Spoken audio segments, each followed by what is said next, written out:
Célébrons 25 ans de tech sur BFM Business.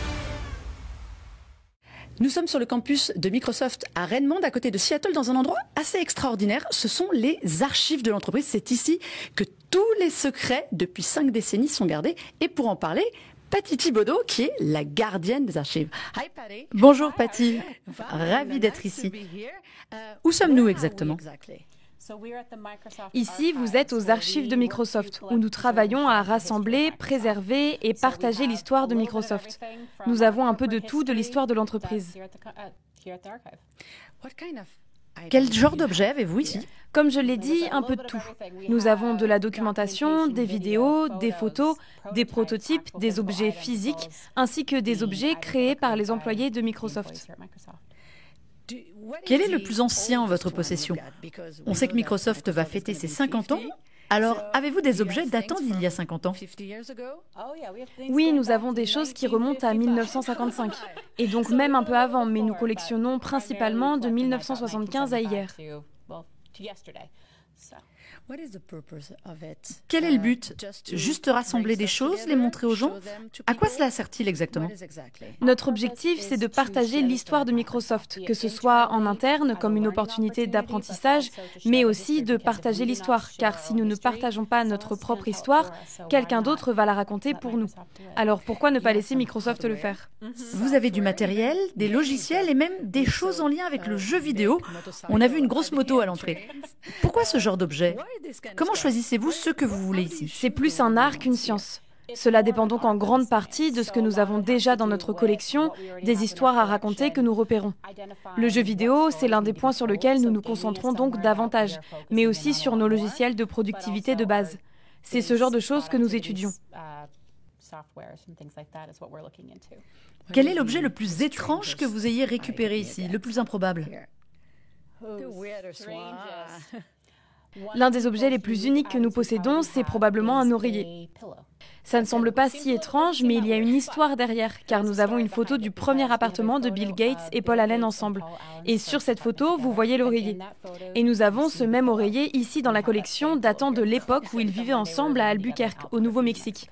Et je finis par me dire, attends, pourquoi a-t-on un oreiller ?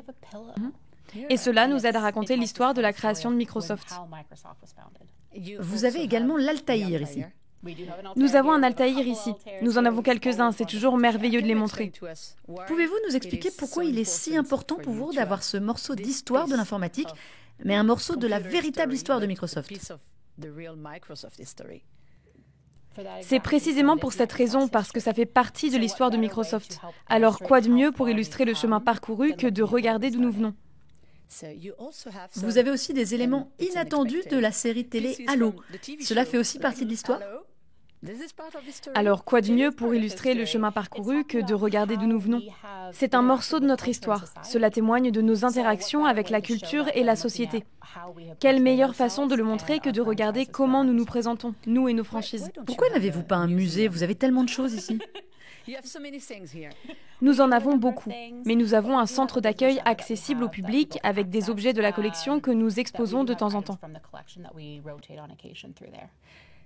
Voilà. Ce que nous avons derrière nous, c'est bien plus des archives pour les gens que des documents. De quoi s'agit-il exactement ? Ce que nous avons devant nous fait partie de notre collection vidéo. Ce sont tous des éléments destinés à être numérisés.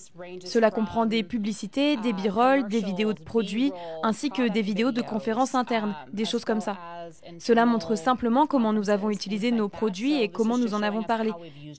Et c'est très important pour nous de pouvoir partager cette histoire. Qui peut venir vous demander ces archives ? Tous les employés de Microsoft, les chercheurs, les étudiants ? Qui peut venir vous voir ? La majorité de nos visiteurs travaillent chez Microsoft, mais nous avons aussi des personnes externes qui nous contactent assez fréquemment pour demander l'accès à des documents ou à des photos. Nous avons aussi des généalogistes qui nous contactent et qui nous disent « Je veux en savoir plus sur mon grand-père et son travail ici ». Alors parfois, nous partageons ces histoires quand nous le pouvons.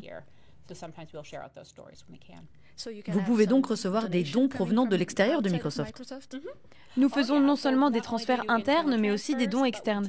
Cela dépend vraiment de ce que les gens possèdent et de la comparaison avec ce que nous avons déjà dans nos collections, afin de déterminer si c'est une histoire que nous avons déjà racontée ou que nous voulons partager avec le public.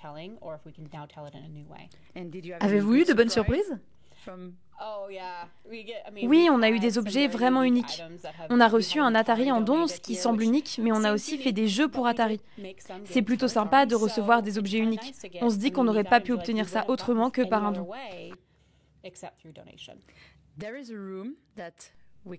Il y a une pièce que nous ne pouvons pas montrer aux gens où il fait très froid. Et à l'intérieur, vous avez des millions et des millions de choses, mais vous avez aussi des objets d'Apple. Comment est-ce possible ? Comment est-ce possible d'avoir des archives d'Apple dans les archives de Microsoft ? Beaucoup sont surpris, mais Apple a été l'un de nos premiers partenaires. Nous avons donc développé une grande partie des logiciels et ils ont développé le matériel.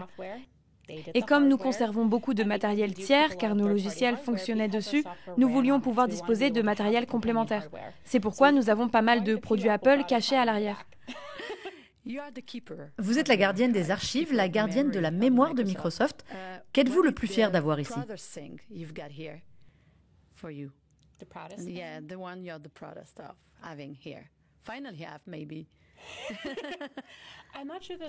Je ne suis pas sûre qu'il y ait une chose en particulier, mais je pense que le fait de pouvoir raconter l'histoire, ça a eu le plus d'impact. De nombreuses personnes, en fait, entrent et sortent de Microsoft en permanence, qu'il s'agisse d'employés, de sous-traitants ou de visiteurs. Pouvoir raconter ne serait-ce qu'un petit bout de cette histoire pour qu'ils puissent s'identifier, car qui n'a jamais utilisé Microsoft Word ?